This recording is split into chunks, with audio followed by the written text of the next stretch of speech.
تو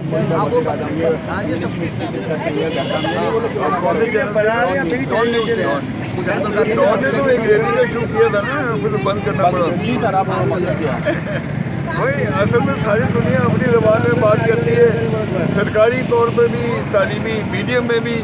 ہم ایسے غلام ہیں، 5000 میل دور ایک قوم ہے جو ظالم قوم ہے، مسلط ہے، اسی کی زبان لے کے بیٹھے ہوئے ہیں. ایک بات اگر آپ اردو میں کریں گے تو 70-80-90% لوگ سمجھ جائیں گے. لکھے کوئی تو حکومت کی طرف سے آئے گا تو 70-80 لوگ سمجھ جائیں گے.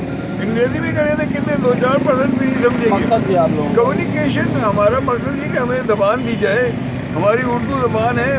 قائد اعظم نے کہا تھا کہ اس کی وعدہ کیا تھا کہ اس کی زبان اردو ہوگی، اور کہا تھا کہ جو اس کے مخالف بات کرے وہ دشمن ہے پاکستان. ایک منٹ آپ یہ بولو، ہم اس کو آگاہی کے لیے ہم اسکول سطح پہ، دوسرے سطح پہ آگاہی پروگرام شروع کریں گے. اب بالکل ہم تو لوگوں کو پہلے کنونس کرنا ہے کہ جہاں دستور میں یہ لکھا ہوا ہے، سپریم کورٹ نے یہ بات کہی ہے کہ فوراً اردو کو نافذ کیا جائے، تو کوئی وجہ نہیں. اور ساری دنیا میں ہر قوم اپنی زبان میں بات کرتی ہے، کام کرتی ہے، تعلیم حاصل کرتی ہے.